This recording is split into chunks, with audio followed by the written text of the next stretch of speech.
Բարի լույսի էլի հեռուստայտողներ, մեծ սիրով, ուրախությամբ, շնչառությամբ եւ այսպիսի հանգստացած երկօրյա հանգստից հետո մենք ասում ենք ձեզ բարի առավոտ։ Բարի առավոտ, բարի լույս աշխարհ, հուսանք որ ձեր տրամադրությունը նույնքան բարձր է, որքան որ մերը, այո, մենք հանգստացած եւ նորանոր դրական լիցքերով եկել ենք, որպեսզի ողջ շաբաթը նվիրենք ձեզ ու ձեզ հետ անցկացնենք հրաշալի ժամանակ։ Դուք էլ փորձեք առաջիկա 2 ժամը անցկացնել մեզ հետ, եթե իհարկե ցանկություն կա, մեզ մոտ ցանկությունը մեծ է։ Այո։ Այսօր հունիսի 29-ն է, օրը երկուշաբթի 1825 թվականին, այսօրը ծնվել է հայ գրող Գաբրիել Սունդուկյանը, կարծում եմ բոլորս էլ գիտենք, հենց նրա անունով է մեր մայր թատրոնը, նա բազմաթիվ պիեսների հեղինակ է, որոնցից է Պեպոն, ամենագլխավորը։ Մի խոսքով շնորհավորում ենք Սունդուկյանի բոլորիս, այո, իրականում այս առիթով, իսկ 1900 թվականին նույն օրը Ֆրանսիայի գրող Անտուան դը Սենտեքսուպերին է ծնվել։ Էլի շնորհավորում ենք բոլորին այս առիթով։ Փոքրիկ իշխանին այս մեծ այո, լեգենդար օր է այսօր կարելի ասել։ Պատմական նշանակալի իրադարձություններից առանձնացրել ենք հետևյալ դեպքերը։ 2007 թվականի հունիսի 29-ին Apple ընկերությունը վաճառեց առաջին iPhone-ը, պատկերացնում եք, եւ գնաց։ Եվ պատմությունը սկսվեց։ 1974 թվականի նույն օրը Իզաբել Պերոնը դարձավ Արգենտինայի առաջին կին նախագահը։ Այո, կանայք, առաջ մենք կարող ենք դա անել։ Առաջ դրեցին, որ կինը նույնպես կարող է լինել նախագահ։ Դարձյալ հունիսի 23-ն էր, երբ Իսպանիայի թագավոր Ալֆոնս 13-րդը Ռեալ Մադրիդ ֆուտբոլային ակումբին շնորհեց արքայական տիտղոսը։ Ռեալ բաներ էր ժողովուրդ։ Այո։ Մեծ ուրախությամբ ուզում ենք հավելել նաև սիրելի ընկերներ, որ Ստրասբուրգի քաղաքապետն է հայուհի, հերիքչիկին մի հատ էլ հայուհի, եւ այս առիթով մենք եւս շատ ուրախ ենք։ Ընտրությունները 3 են տեղի ունեցել, մենք շնորհավորում ենք եւ շատ արդյունավետ ճանապարհ ենք մաղթում։ Գնալով կանայք ապացուցում են, որ վաղուց էր պետք մեզ տալ հնարավորություն եւ մենք աշխարհը դեպի լավը կփոխենք։ Ոչինչ, մի քիչ ուշ են տղամարդիկ հասկացել, կարևորը հասկացել են։ Անցնենք առաջ Բալանսի արքա անվանումով հայտնի Մոհամեդ Մուկբելը նոր ռեկորդ է սահմանել, նա իրար վրա կարողացել է դնել միանգամից 3 ձու, պատկերացնում եք։ Եմենցի երիտասարդը 20 տարեկան է դեռ եւ բալանսի արվեստով սկսել է զբաղվել 6 տարեկանից։ Սա իսկապես բարդագույն երևույթ է, որտեղ եթե տանը փորձեք, հաստատ նույնիսկ 2 ձու։ Ես անգամ մեկը դիրքում չեմ կարող դնել, որ մնաց 2-ն էլ վրայից։ Նա մտադիր է նոր ռեկորդներ սահմանել, սպասում ենք այո այդ 12 ձվանոց թխվածքին, որովհետև կողքը տեսնում ենք, չէ՞ որ էլի կան։ Արդեն կան շարված ձվիկներ, երևի հետո չի հաջողվել հավկիթները դրել իրար վրա։ Պատկերացնես ինչքան է փորձել, որ ի վերջո այսպիսի բան է ստացել։ Ահա, դե մենք քեզ հետ ենք։ Ձեռքերը տարային կողմ եւ ցույց։ Այո, բրավո։ Ռեկորդը սահմանված է։ Մենք սպասում ենք նոր ռեկորդներին, անպայման միասին կցուցադրենք, կզվարճանանք ուրախանալ։ Այս օրերին հատկապես ռեկորդը կուրախացնի բոլորին։ Անցնենք այլ լուրերին։ Արքայական կյանքից հրաժարված Հարին եւ Մեգան Մարքլը վերջապես նոր աշխատանք են գտել։ Այստեղ չեմ կարող չասել ում էինք մի կտոր հաց տվել։ Նրանք ֆորումներում եւ կոնֆերանսներում հանդես են գալու ելույթներով եւ մեկ աշխատանքային օրվա համար, ընդամենը մեկ աշխատանքային օրվա համար վաստակելու են $1 միլիոն։ Պատկերացնում եք ինչ աշխատանք է, ես էլ հանդես կգայի ելույթներով։ Հիշեցնենք, որ երիտասարդ ամուսինները Մեծ Բրիտանիայից հեռանալուց հետո բնակություն են հաստատել Լոս Անջելեսում։ Հիշեցնենք, որ շատ խնդիրներ ունեին ֆինանսական, որ հայրիկներ աջակցում, մի խոսքով ողջ աշխարհը ապրում էր այս ամուսինների գրպանով, գրպանի պարունակությամբ կամ դատարկությամբ։ Եթե նրանց ընտանիքին չանդրադառնան։ Վերջապես երևի թե նրանք կարողանան հանգիստ իրենց կյանքով ապրել եւ մենք այլևս չենք խոսի նրանց ֆինանսական վիճակից։ Վաստակել իրենց քրտինքով։ Իրենց, չգիտեմ, դժվարանում եմ ասել։ Դե ինչ, սիրելի ընկերներ, հանգիստ թողենք բոլոր արքայազներին եւ արքայադստրերին եւ վերջապես վայելենք երաժշտություն մեր եթերում միանգամայն անվճար առանց որևէ միլիոնի։ Այո։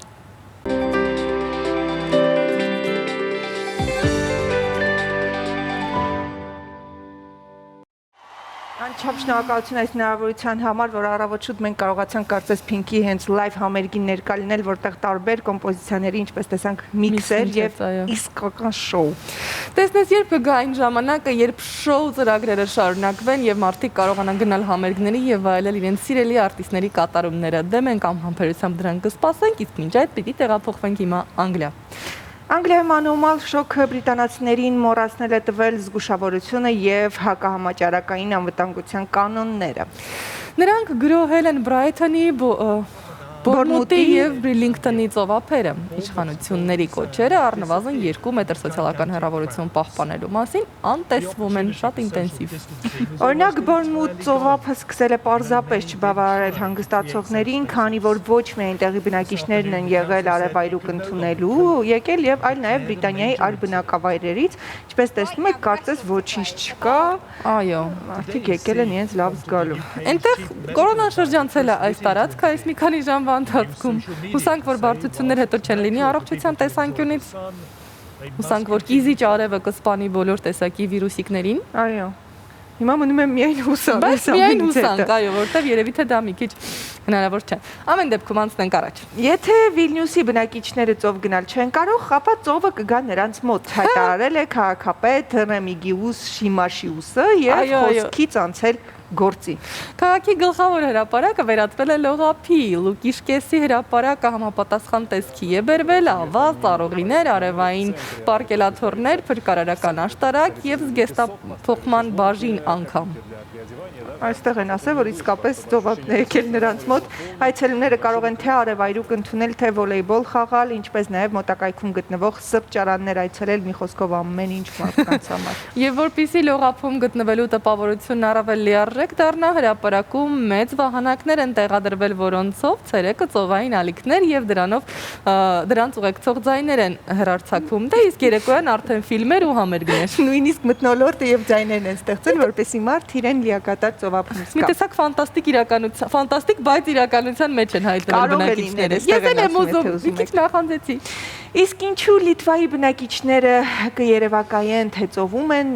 մենք ոչ, այսպիսի հնարավորություն կարող է լինել, այնպես որ եկեք մենք էլ պատկերացնենք, թե հանգստավայրում ենք արևադարձային գոտիներում, իդեպ այսօր հենց արևադարձային գոտիների միջազգային օրն է, պատահական չեմ ասում։ Եվ այն հռչակել է ՄԱԿ-ը, արևադարձային գոտիները զբաղեցնում են մոլորակի 40%-ը եւ կենսաբազմազանության առումով ամենահարուստ վայրերն են։ Հիմա արի այսպես անենք, պատկերացնենք, որ գովազդ է, գովազդից հետո հավայան կղզիներ, համաձայն ես։ Բարիշեցինք, գնացինք, գովազդներ եթերում։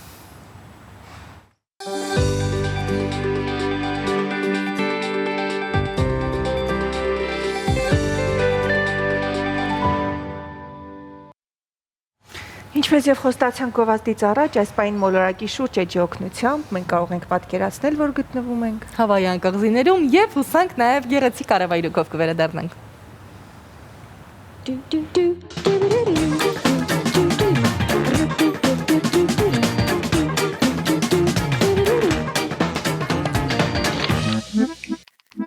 Սքանչելի լանդշաֆտներ, հաճելի կլիմա, արևադարձային անտառներ եւ եթե այս ամենին հավելենք էկզոտիկ միջավայրն ու հավայան հնաբնակների ինքնատիպ մշակույթը, ապա ձեր ուղևորությունը խոստանում է դառնալ անմոռանալի։ Հավայան կղզիներ, ճամփորդություն դեպի իրական հեքիաթ։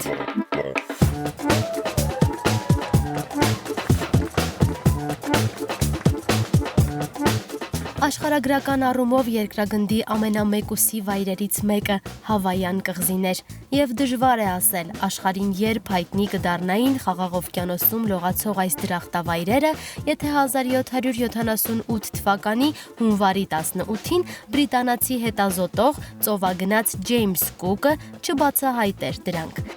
Ի սկզբանե Սենդվիչյան կղզիներ անունով հայտնի արշիպելագը կազմված է 24 մեծ ու փոքր կղզիներից, խութերից ու ժայռերից։ Իրենք տեղաբնակներն այս կղզիներն անվանել են Հավայան, ամենամեծ կղզու Հավայիի անունից, թարգմանաբար Աստվածների վայր։ 28311 քառակուսի կիլոմետր տարածք զբաղեցնող Հավայան կղզիները 1898 թվականի իսպանա-ամերիկյան պատերազմից ի վեր ԱՄՆ-ի տարածքի մի մասն են կազմում։ Իսկ արդեն 1959 թվականի օգոստոսին կղզիախումբը դարձավ ԱՄՆ-ի 50-րդ նահանգը։ Հավայան 24 կղզիներում միասին ապրում է շուրջ 15 միլիոն մարդ։ Էթնիկ խմբերը հաղորդակցվում են իրենց տեղական լեզուներով, սակայն այս նահանգի երկու պաշտոնական լեզուները հավայերենն ու անգլերենն են։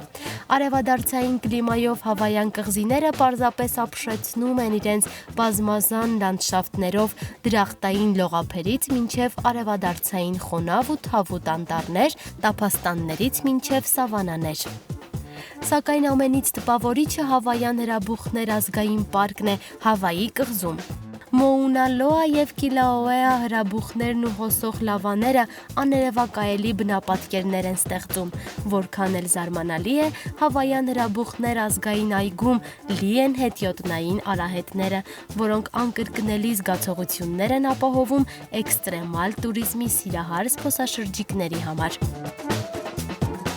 Հավայանների տնտեսական զարկերակը զբոսաշրջությունն է, ծառայությունների մատուցման զարգացած ենթակառուցվածքով եւ էթնիկ մշակույթով։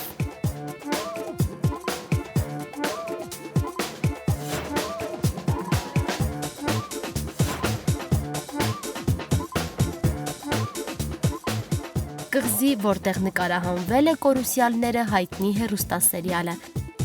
Ամենախիտ բնակեցված, տնտեսապես առավել զարգացած եւ մեծությամբ երրորդ կղզին Հավայան արշիպելագում՝ Օահու։ Սպիտակ լողափեր, լազուր ջրեր, մեղմ կլիմա, զարմանահրաշ ստորջրյա աշխարհ, էկզոտիկ բուսաբանություն եւ դրախտային թռչունների դայլայլ։ Գուցե եւ այս ամենի շնորհիվ է, որ Օահուն հարուստների եւ հայտնիների նախընտրելի հանգստավայրերի վարկանշային ցուցակում է։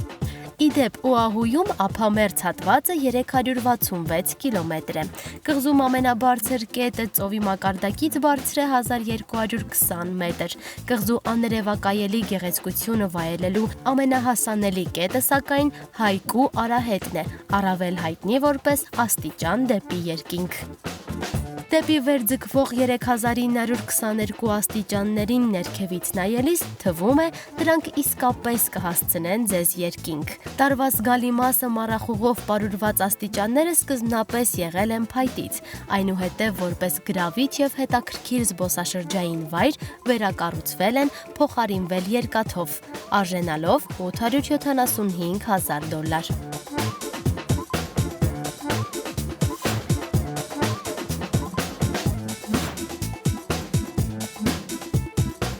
Հավայան կղզիների այս քաղաք դրախտավայրը ԱՄՆ-ի ամենահայտնի ուղղություններից է եւ հատկապես սիրահար զույգերի համար՝ Հոնոլուլու։ Անունը տեղական բարբառով թարգմանվում է որպես պաշտպանված ծովախորշ, իսկ առաջին եվրոպացին այս խորշը նավարկել 1794 թվականին։ Այդուհետ էկզոտիկ բնակավայրը հետզհետե հայտնի է դարձել աշխարհի զբոսաշրջությանը։ Այսօր արդեն Հավայանների վարչական կենտրոնն ու ամենամեծ քաղաքն է։ Հոնոլուլուն, որը տեղակայված է Հավայան Օահու կղզու վրա, ունի մոտ 400,000 բնակչություն։ Ներկայիս քաղաքը, որը տարեկան այցելում են միլիոնավոր զբոսաշրջիկներ, գեղեցիկ ու հարմարավետ վայր է ոչ միայն հանգստի, այլև բնակության համար։ Անհոգության զգացողություններ արթնացնող միջավայրով եւ գեղատեսիլ բնապատկերներով գերող Հոնոլուլուի ամենամարդաշատ կոլորիտային գոտին հռչակավոր Վայկիկին է իր էկզոտիկ լողափերով։ Վայկիկի համայնքում են տեղակայված բրենդային խանութներ, առևտրաժամանցային համալիրներ, կինոթատրոններ, արագ սննդի կետեր ու համաշխարհային դասի ռեստորաններ։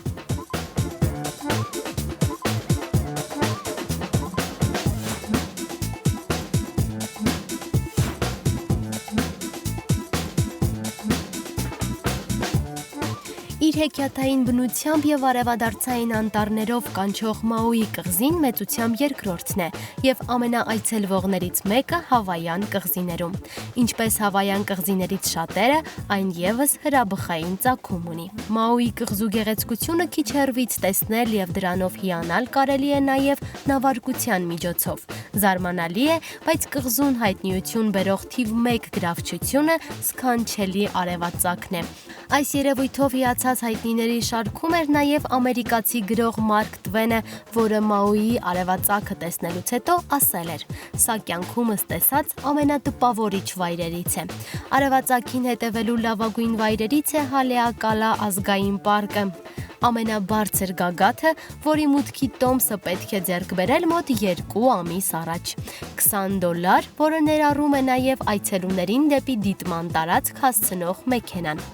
Ֆիլմերում հաճախ նկարահանվող չքնաղ Մաուին, որը տարեկան հյուրընկալում է մոտ 2.5 միլիոն մարդ, ներառվել է նաև աշխարհի ամենառոմանտիկ կղզի հանգստավայրերի շարքում։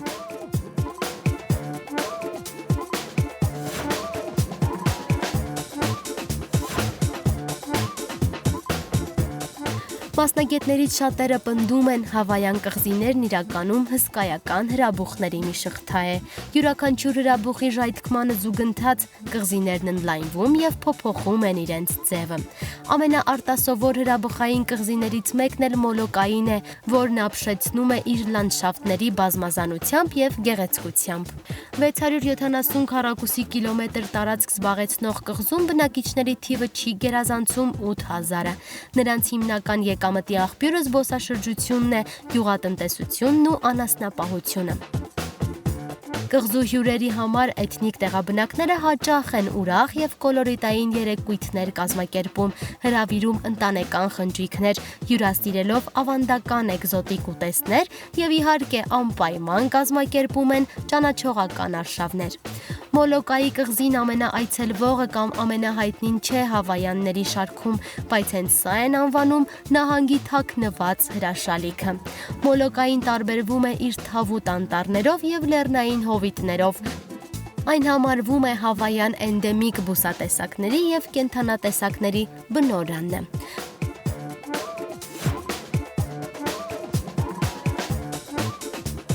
Ահա այսպիսի էկզոտիկ հավայան դրախտավայրեր։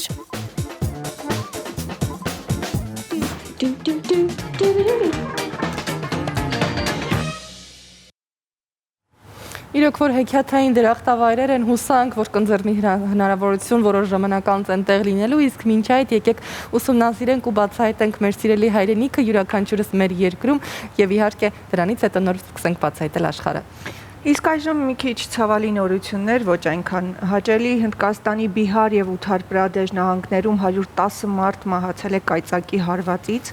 կա նաեւ 32 տուժած մարդ ցավոք։ Նրանք բոլորը հոսպիտալացվել են այրվածքներով։ Կանխատեսվում է, որ մոտակա օրերին հորդառատ անձրևներով ուղեկցվող ուժգին ամպրոպ լինելու է Ութար Պրադեշ նահանգի բոլոր հատվածներում։ Չինաստանում հավի ձվի մեծության կարկուտ է տեղացել, տուժել են հատկապես Պեկին, Տյանցզին քաղաքները եւ Հուբեյ նահանգը, կարկուտը բազմաթիվ մեքենաներ է վնասել։ Գյուղատնտեսությունը եւս բնական աղետից մեծապես տուժել է։ Սոցցանցերում հայտնվել են կարկուտի բազմաթիվ տեսանյութեր, որոնցից մեկը մենք հիմա ձեզ ցույց ենք տալիս։ Այդքես կարկուտ։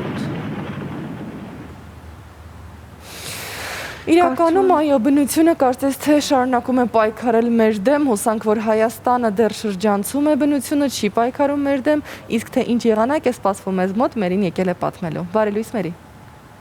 Բարի լույս։ Էջան, այս տեսանյութից հետո ինչ կասես, մեզ մոտ կարկուտ, կայծակ ամպրոպ։ Ոչ, կասեմ, որ մեր բնությունը շատ հանգիստ, խաղաղ իր համար ապրում է, մեզ չի խանգարի։ Անձրևել չի լինելու, ուզում ես ասել։ Մեզ էսպես են ցույց տալի ամեն դեպքում։ Հանրապետության տարածքում եղանակն այսօր կպայմանավորվի անտիցիկլոնի ազդեցությամբ։ Սպասվում է առանց տեղումների եղանակ։ Օդի ջերմաստիճանն այսօր ցերեկը կբարձրանա 3-ից 4 աստիճանով։ Արցախում սպասվում է առանց տեղումների եղանակ։ Ստեփանակերտում ցերեկը կլինի 28, գիշերը 14 աստիճան տաքություն։ Սյունիքի մարզում սպասվում է առանց տեղումների եղանակ։ Մեղրիում ցերեկը կլինի 31, գիշերը 16 աստիճան տաքություն։ Կապանում ցերեկը սպասվում է 29, գիշերը 14, իսկ Գորիսում ցերեկը կլինի 22, գիշերը 10 աստիճան տաքություն։ Վայոց ձորի մարզում սպասվում է առանց տեղումների եղանակ։ Ջերմուկում ցերեկը կլինի 23, գիշերը 7 աստիճան տաքություն, Եղեգնաձոր քաղաքում ցերեկը սպասվում է 31, գիշերը 15 աստիճան տաքություն։ Գեղարքունիքի մարզում սպասվում է առանց տեղումների եղանակ։ Մարտունիում ցերեկը սպասվում է 21, գիշերը 8 աստիճան տաքություն, Գավառում ցերեկը կլինի 20, գիշերը 6, իսկ Սևանում ցերեկը սպասվում է 20, գիշերը 8 աստիճան տաքություն։ Կոտայքի մարզում սպասվում է առանց տեղումների եղանակ։ Հրազդան քաղաքում ցերեկը կլինի 23, գիշերը 6 աստիճան տաքություն, իսկ Աբովյանում ցերեկը սպասվում է 27, գիշերը 14 աստիճան տաքություն։ Արարատյան դաշտում սպասվում է առանց տեղումների եղանակ։ Արարատի մարզի Արարատ քաղաքում ցերեկը սպասվում է 31, գիշերը 16, իսկ Արտաշատ քաղաքում ցերեկը կլինի 30, գիշերը 15 աստիճան տաքություն։ Արմավիրի մարզի Արմավիր քաղաքում ցերեկը սպասվում է 30, գիշերը 14, իսկ Վաղարշապատում ցերեկը կլինի 30, գիշերը 15 աստիճան տաքություն։ Արագածոտնի մարզում սպասվում է առանց տեղումների եղանակ։ Աշտարակ քաղաքում ցերեկը կլինի 30, գիշերը 14, իսկ Ապարանում ցերեկը սպասվում է 24, գիշերը 8 աստիճան տաքություն։ Տավուշի մարզում նույնպես օրը կանցնի առանց տեղումների։ Իջևանում ցերեկը սպասվում է 30 գիշերը 17, իսկ Դիլիջանում ցերեկը կլինի 26, գիշերը 12 աստիճան տաքություն։ Լոռու մարզում սպասվում է առանց տեղումների եղանակ։ Վանաձոր քաղաքում ցերեկը կգրանցվի 27, գիշերը 12, իսկ Տաշիրում ցերեկը սպասվում է 24, գիշերը 7 աստիճան տաքություն։ Շիրակի մարզում նույնպես սպասվում է առանց տեղումների օր։ Գյումրիում ցերեկը սպասվում է 24, գիշերը 9, իսկ Աշոտսկում ցերեկը կլինի 20, գիշերը 5 աստիճան տաքություն։ Այժմ անդրադառնանք մայրաքաղաքին։ Սպասվում է առանց տեղումների եղանակ։ Քամին հարավ-արևմտյան է 2-ից 4 մետր վարկյան արագությամբ, մթնոլորտային ճնշումը 665 մմ սնդիկի սյուն։ Օդի հարաբերական խոնավությունը ցերեկը կլինի 45%։ Օդի ջերմաստիճանը կենտրոնում եւ Շենգավիթում ցերեկը սպասվում է 31, գիշերը 15, իսկ Ավանում ցերեկը կլինի 29, գիշերը 14 աստիճան տաքություն։ Այսպիսի 4 ամառային եղանակ է այսօր մեզ սպասվում առանց տեղումների։ Անի, Անահիտ, Շնորհակալություն Մերի, բայց կարևոր է արևոտ եւ հուսամ, որ հրաշալի տրամադրությամբ։ Քեզ լավ օր ենք մաղթում եւ հրաշալի շաբաթ։ շնորհակալություն ձեզ նույնպես։ Առայժմ։ Իսկ մենք շարունակենք լավ նորությունները Վատիկանը։ Տեղափոխվենք, այո, Վատիկան։ Վատիկանը թողարկել է նամականիշ, որը նվիրված է Հռոմի Պապ Ֆրանցիսկոսի Հայաստան կատարած այցելությանը։ Քանի որ ՄԱԿ-ը 2020 թվականը հայտարարել է բույսի առողջության պահպանման միջազգային տարի, նամականիշի վրա պատկերված է, ինչպես տեսնում եք, թե ինչպես են ամենայն հայոց կաթողիկոս Գարագին II եւ Ֆրանցիսկոս Պապը միասին ջրում խորհրդանշական Նոյան տապանի մեջ տնկված որդատունկը։ Դրանով իսկ վերահաստատելով, որ բույսի եւ երկրագնդի առողջության թեման հոգեվոր արժեք է ու շատ կարևոր է։ Իսկապես հաճելի է, որ հենց այս հատվածն են որոշել դնել նամականիշի վրա։ Մեզ էլ է դա այսպես ասած հաճելի։ Իսկ Ծաղկաձորում կառուցվում է նոր մանկական արվեստի դպրոց, բարեկարգվում է մանկապարտեզի բակային տարածքը եւ հիմնանորոգվում են ներհամայնքային ճանապարհներ։ Այս մասին Facebook-յան իր էջում գրել է Կոտայքի մարզպետը։ Այո, Ռոմանոս Պետրոսյանը տեղեկացրել է, որ շարունակվում են նաև 2019 թվականին մեկնարկած սուբվենցիոն ծրագրերը։ Անելու են առավելագույնը մարզի բացառապես բոլոր համայնքները նախադպրոցական հաստատություններով, մշակույթի, արվեստի կենտրոններով համալրելու գործընթացը ավարտին հասցնելու ամենակարճ ժամկետներում գրել է մարզպետը։ Սա իհարկե լավ նախաձեռնություն է, մնում է միայն որպեսզի համավարակն ավարտվի, որ երեխաներն կարողանան այցելել, հա, արվեստի դպրոցներից։ Անցնենք առաջ հայ-ռուսական համալսարանն արձագանքել է ջավախցի դիմորդներին, որոնք նամակով դիմել էին Հայաստանի պետական մարմիններին, հայտնելով, որ համավարակի պատճառով սահմանները փակ են եւ չեն կարող հատել հայ-վրացական սահմանը։ Մենք իդեպ այս մասին հենց եթերում ասել ենք։ Հայաստանում միասնական քննություններն անցկացնելու մասին է նրանց խնդրանքն ու հարցը։ Սլավոնական համալսարանը որոշել է այս տարի ընդունելության քննություններն անցկացնել առցանց օնլայն ձևաչափով, որպեսզի բոլորը, ով ցանկանում է, կարողանան մասնակցել եւ դառնալ ուսանող։ Ինչ լավ է, փաստորեն արձագանքել են եւ տեղահասել խնդրանքը։ Իսկ էլ ինչ դրական փոփոխություններ են եղել աշխարհում անցած շաբաթ, Անի սիրելի էջը։ Այո, բարի լուրերի ժամանակն է մեր եթերում, սիրելի ընկերներ, գնացինք մի քիչ բարյանալու։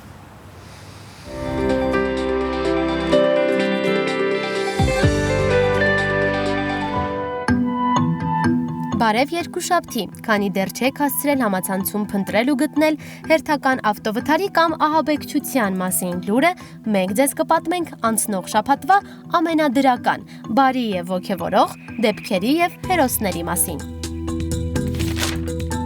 Շաբաթվա առաջին երջանիկ հերոսը հայրենական մեծ պատերազմի վետերան 99-ամյա Մեխակ Ավետիսյանն է, ով դուրս է գրվել հիվանդանոցից կորոնավիրուսային հիվանդությունը հաղթահարած։ Մեխակ պապիկի եւ մեր մյուս հայրենակիցների առողջության ապահովման համար Երևան-Մոսկվա հատուկ չարտերային չվերթով Հայաստան է ժամանել ռուսաստանցի բժիշկների առաջին խումբը, աջակցելու կորոնավիրուսի դեմ պայքարում։ Բժիշկների հաջորդ խումբը Հայաստանում կլինի հուլիսին։ Մինչ ռուս բժիշկները կանցնեն գործի, մեր հայրենակիցներին հաջողվել է ստեղծել COVID-19-ի ստուգման թեստերը։ Առողջապահության նախարար Արսեն Թորոսյանն իր Facebook-յան էջում գրել է. «Սա շատ լուրջ առաջընթաց է մեր բժշկագիտության եւ հիմնարար գիտությունների համար։ Թեստերը ստեղծվել են մոլեկուլային կենսաբանության ինստիտուտում»։ Շաբաթվա հաջորդ ուրախալի լուրը Չինաստանից։ Հայաստանի Հանրապետության պետական բյուջեի ֆինանսավորմամբ Չինաստանից 3 մեծ թթվածին արտադրող կայան է բերվել Հայաստան, որոնք մեծացնում են բժշկական 3 կենտրոնների կենտրոնացված թթվածին արտադրելու հզորությունները։ Այս մասին տեղեկանում ենք վարչապետ Նիկոլ Փաշինյանի Facebook-յան էջից։ Պարետ Տիգրան Ավինյանն էլ տեղեկացնում է, որ կրկին Չինաստանից Հայաստան է տեղափոխվել բժշկական պարագաների և սարքավորումների հերթական խմբաքանակը։ Թթվածնի մատակարարման կայաններ և կոնցենտրատորներ, թոքերի արհեստական օդափոխության սարքեր, կորոնավիրուսի ախտորոշման թեստեր և այլն։ Շաբաթվա հաջորդ օժանդակությունը Իտալիայից։ Կորոնավիրուսային հիվանդության դեմ պայքարի միջազգային համագործակցության շրջանակներում Իտալիայից Հայաստան է ժամանել Իտալիայի քաղաքացիական պաշտպանության ծառայության 11 բուժաշխատող։ Նույն օդանավով Հայաստան են տեղափոխվել նաև առաքելության իրականացման համար անհրաժեշտ առողջապահական պարագաները։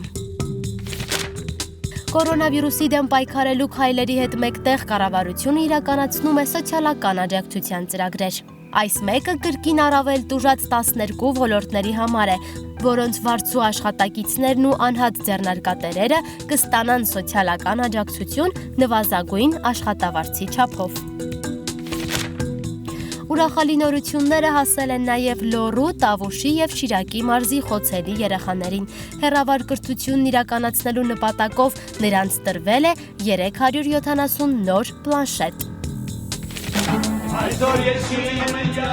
Այժմ շաբաթվա մշակութային նորությունների մասին։ Ֆրանսիահայ հանրահայտ դրամատուրգ և դերասան Սիմոն Աբգարյանը արժանացել է Մոլիեր թատերական 3 մրցանակի իր հեղինակած և բեմադրած Էլեկտրան գետնախորշերից պիեսի համար։ Թատերական մրցանակները շնորհվել են հանրային թատրոնի լավագույն պիես, լավագույն բեմադրություն և լավագույն ֆրանսախոս դրամատուրգ գլխավոր անվանակարգերում։ Այս մասին հայտնում է Ֆրանսիայում Հայաստանի Հանրապետության դեսպանությունը։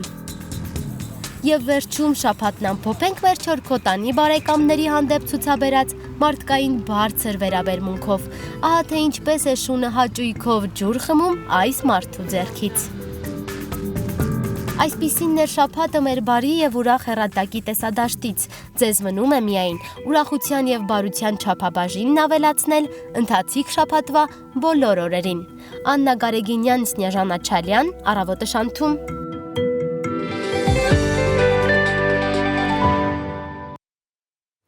Ու ինչքան լավ կլիներ, որ մարդիկ, որոնք մտածում են ոչ միայն իրենց մասին, այլև շրջակա միջավայրի, օրինակ թափառող կենդանիների, որոնք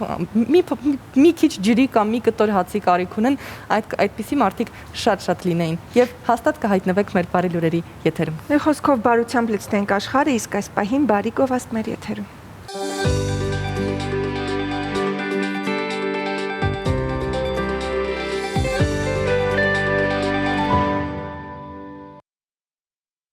Դարձանք տաղավար մի քիչ բարիացած, չէ, ու անցնում ենք առաջ։ Շոտլանդիայում հետաքրքիր մի բան է տեղի ունեցել։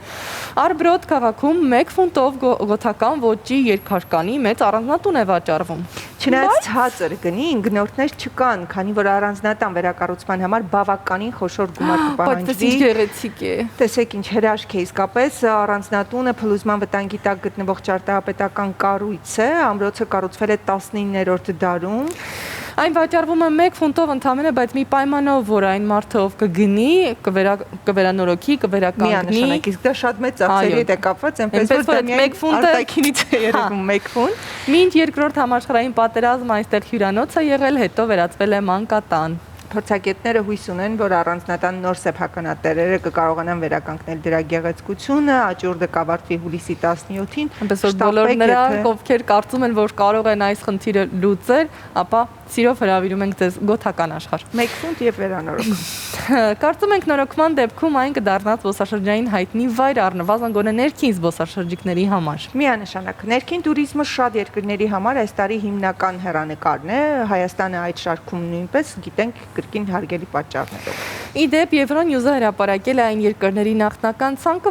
որոնց քաղաքացիների համար Եվրամիությունը ծրագրում է բացել սահմանները հուլիսի 1-ից։ Ցանկը կազմվել է Եվրահանձնաժողովի խորհրդատվությունների հիման վրա, թե վերջնական որոշում դեռ չի կայացվել, բայց կարծում բոլորը սպասում են այդ ցանկին։ Անհամբերությամբ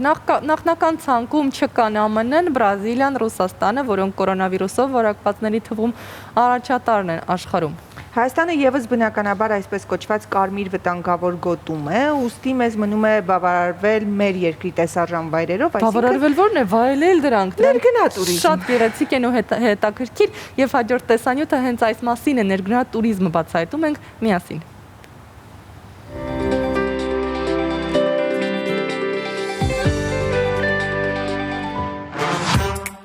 Ամառ, ծով, էկզոտիկ վայրեր, կղզիներ, հավաքույթներ եւ այլ զվարճանքներ։ Այս ամենը ոչ այս տարի։ 2020 թվականի հանգստյան ամենաայցելվող վայրեր դառնալու համար պայքարի մեջ են խոհանոցն ու հյուրասենյակը։ Կատակ, իսկ իրականում համավարակը տվեց հնարավորություն ճանաչել մեր երկիրն ու զարգացնել ներգնատուրիզմը։ Մենք ունենք հնարավորություն, բացառիկ ասեմ հնարավորություն ճանաչելու մեր Հայաստանի տեսարժան վայրերը եւ դա յուրովի նորից զգալու վերանայելու եւ մենք Հայաստանի շատ տեսարժան վայրեր, շատ գողտրիկ անկյուններ, որոնք ունեն բացահայտման կարիք։ Հայաստանը բացահայտողները սոցցանցերում կիսվում են իրենց տեսած գեղեցիկ բնապատկերներով, ստիպելով զարմանալ Հայաստանի բնության գեղեցկությամբ եւ հարստությամբ։ Ձեր հոգուն ու աչքերին բերկրանք պարգևող վայրերը տարբեր են եւ բազմաթիվ՝ Տավուշից մինչեւ Սյունիք։ Այս 00 կտրվելու համար մարդիկ ավելի շատ նախատեսում են գնալ այնտեղ, որտեղ շատ հող է եւ հանգիստ են, տվյալ նշան վայրերն են։ Դիլիջան իր հարակից բոլոր տեսարժան վայրերով, Կվարտից, Գոշիվիչ, Տիլիերը, ուրեմն Հաղացին, Գոշավան, ինչպես նաև մարդիկ նախընտրում են գնան Լորվա կոմը, այնտեղ շատ հետաքրքիր տեղեր կան։ Իդեպ սահմանների փակ լինելը ներգնատուրիզմը փաստորեն դարձրել է ավելի մատչելի։ Կարելի ասել 20-30% գները նվազել են եւ մարդիկ ունեն ավելի շատ հնարավորություն վայելել իրենց հանգիստը Երևանից դուրս։ Իսկ եթե որոշել եք հանգստանալ, ապա ճամպրուկը կապելուց առաջ վերանայեք դրամապանակը։ Հանգստի գները մեկ անձի համար մեկ շաբաթով մոտավորապես այսքան է։ Հյուրանոցներում 100-ից 150 հազար դրամ կկազմի 3 անգամյա սննդով հանգիստը գումարած տրանսպորտը, իսկ եթե ավելի մատչելի տարբերակներ փորձեն գտնենք, դրանք հյուրատներն են, որոնք շատ բաներով չեն զիջում հյուրանոցներին, եւ այս դեպքում միջին քաղաքացու համար կնստի իր վրա մեկ շաբաթ հանգիստը 3 անգամ սննդով մինչեւ 100,000, 70-ից 100,000 մեկ շաբաթվա համար։ Դե ինչ մաքուրոտն ու աչք շոյող բնությունը սպասում է ձեզ, մնում է միայն հյուրանոցային հանգստից զատ քայլել հայրենի բնության գրկում, չէ՞ որ հայրենիքը սիրելու համար նախ պետք է ճանաչել։ Աննա Գարեգինյան, Սնյաժան Աչալյան, Առավոտը շանթում։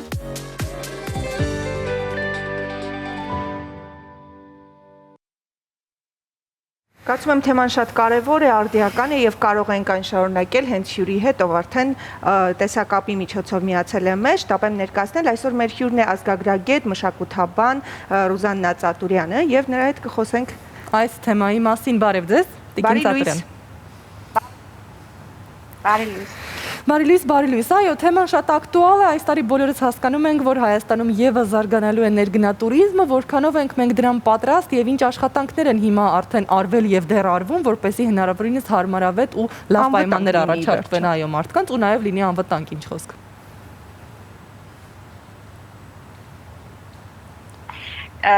Ես մի փոքր նախաբանով սկսեմ ներգնայի հետ կապված, սովորաբար տուրիստական բառապաշարում ներգնա տուրիզմ հասկանում ենք, երբ որ սահմանահատման միջոցով մեկը գալիս է մեր երկիր։ Այս տարի ինձ թվում է մենք ավելի շատ կարող ենք խոսել ներքին տուրիզմի մասին, երբ որ մենք գնում ենք մեր երկիրը բացահայտելու եւ աշխարհի աշխարհի մարտահրավեր կամ աշխարհի հնարավորություն է դա այս տարի, քանի որ սովորաբար կան տուրիստական ինչ-որ կայուն կարծրատիպային կետեր եւ մարդը իր արձակուրդի ընթացքում ձգտում է իրեն անծանոթը փորձարկել, բայց Հայաստանը չնայած փոքր երկիր է, համոզված եմ, որ անկյունները անծանոթ են բոլորիս։ Այո։ Այսինքն ամեն մարդ մշակույթի իր ցակման ռեգիոնի շրջանակներից դուրս քիչ բան է իմանում, անգամ եթե մենք ճամփորդում ենք Հայաստանի տարբեր տեղերում, դարձյալ այդ մարզերի, գյուղերի, քաղաքների մշակույթի պատմության եւ ամենակարևորը մարդկանց մասին շատ քիչ բան ենք իմանում, անգամ եթե մենք գնում ենք եւ որևէ ճամփեզրի, հայտնի, անհայտ տեղ սնվում ենք, ինչ որ բան ենք ուտում, մենք էլի չենք հարցնում, չենք խոսում այս բաների մասին եւ չենք իմանում օրինակ ինչ մեզ հյուրասիրեցին, ինչու հենց դա հյուրասիրեցին, որտեղ էր աճեցվել, ինչու է այդ ռեգիոնի համար դա կարեւոր, որ հենց դա են դրել եւ ի վերջո ով էր հյուրասիրողը, ով ընդունեց մեզ, ինչ մարդկային պատմություն ուներ եւ այդ մարդկային պատմություններն են, որ հարստացնում են մշակույթը եւ ստեղծում են մշակութային ժառանգություն եւ հենց հիմա ես որպես ազգագրագետ աշխատում եմ միջազգային իմ Հայաստան ծրագրի հետ, որը հիմնել է ստեղծել է USAID-ին եւ իրականացնում է ամերիկյան Smithsonian հիմնարկությունը, շատ հետաքրքիր դիզայնով մի ծրագիր է սա, Քիչ բացահայտենք, հա, ինչ է իրենից ներկայացնում, ինչու հենց իմ Հայաստան եւ ինչ ծրագիր է։